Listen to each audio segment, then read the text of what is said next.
O Senhor esteja convosco. Ele está no meio de nós. Proclamação do Evangelho de Jesus Cristo segundo Lucas. Glória a vós, Senhor. Naquele tempo, Jesus dizia: A que é semelhante o reino de Deus e com que poderei compará-lo? Ele é como a semente de mostarda que um homem pega e atira no seu jardim. A semente cresce, torna-se uma grande árvore, e as aves do céu fazem ninhos nos seus ramos. Jesus disse ainda: Com que poderei ainda comparar o reino de Deus? Ele é como o fermento que uma mulher pega e mistura com 3 porções de farinha, até que tudo fique fermentado. Palavra da salvação. Glória a vós, Senhor.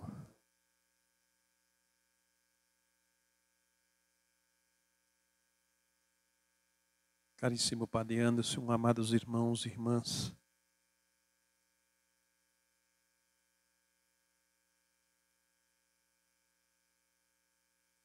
o que nós acabamos de ouvir, primeira leitura, Evangelho. Eu vou começar pelo Evangelho, dizendo o seguinte: o reino de Deus, ele age no silêncio, como a terra que, sem fazer barulho, acolhe a semente pequena, e ela vai se alimentando dos nutrientes e vai se desenvolvendo. Como o fermento que, jogado na massa, ele desaparece. Mas lentamente ele vai levedando aquela massa, dando forma a ela. Assim é a graça de Deus, assim é o reino de Deus na nossa vida. Na medida em que nós vamos deixando ele ir tomando proporção, crescendo dentro de nós. E o reino, ele está aí. Ele está no meio de nós. Ele está em você, está em mim. E nós somos os únicos que podemos permitir, vou dizer assim, colaborar para que ele na nossa vida se expanda e cresça. Porque a nossa relação com Deus não é uma relação de servo, de senhor e de servo. A nossa relação com Deus é uma relação de amor, uma relação de amigos. Deus não é nosso inimigo. E nós não somos inimigos de Deus. Nós sabemos que Deus nos ama e experimentamos esse amor dele por nós. E na dinâmica da experiência do amor dele, nós irmos correspondendo. Uma vez que, feridos pelo pecado, ainda carregamos dentro de nós aquele instinto rebelde de querer ser independente, de querer ser superior. E o que a primeira leitura nos traz hoje?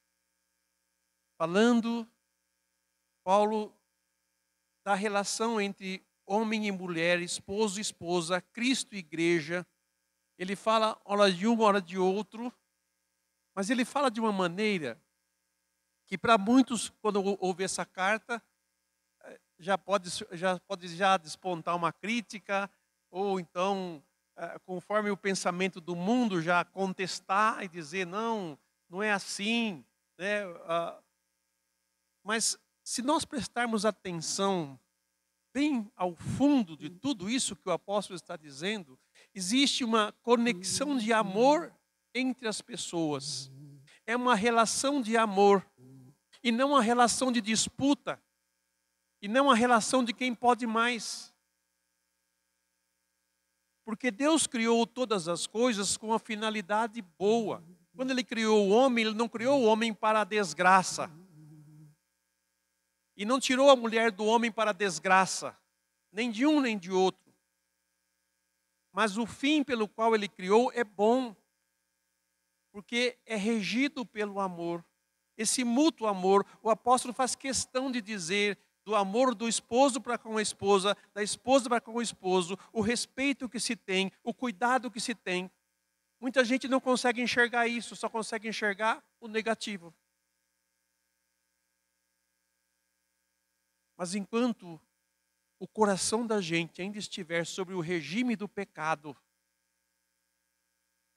a gente vai querer criar degraus, a gente vai querer criar rivalidades.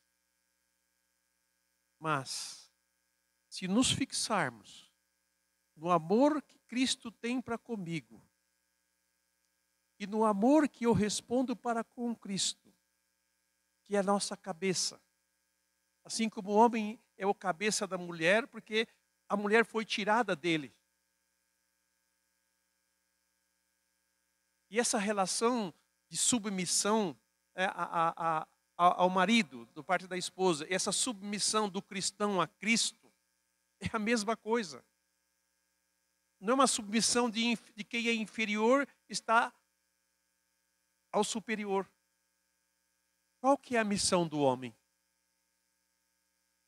Com que missão Deus colocou o homem sobre a face da terra? Não foi de cuidar da terra? Não foi de devolver ela, fazer com que ela chegasse à sua plenitude, à sua maturidade, ao seu fim último, que é a glória de Deus? Não foi para isso que Deus criou o homem?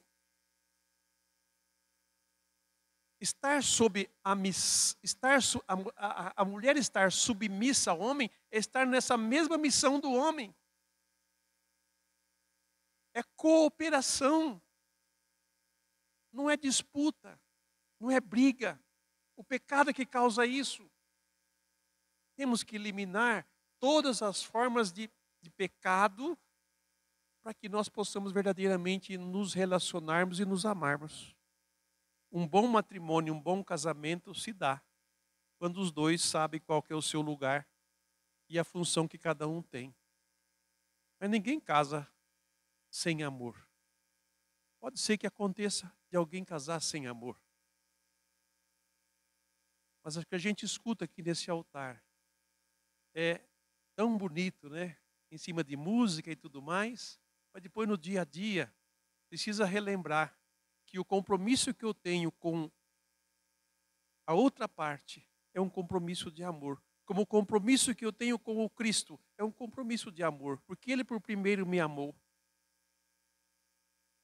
Então, se nós prestarmos bem atenção nos detalhes dessa primeira leitura, nós vamos ver que Paulo fala da submissão da mulher ao marido, do respeito ao marido, mas também fala do marido, do cuidado da mulher, e assim por diante. É uma reciprocidade de amor. Não é quem leva mais vantagem, não é quem pode mais. Ao contrário, quem ama se deixa ser construído e constrói o outro. Assim é o amor de Deus em nós. Assim é a palavra de Deus, assim é o reino de Deus em nós.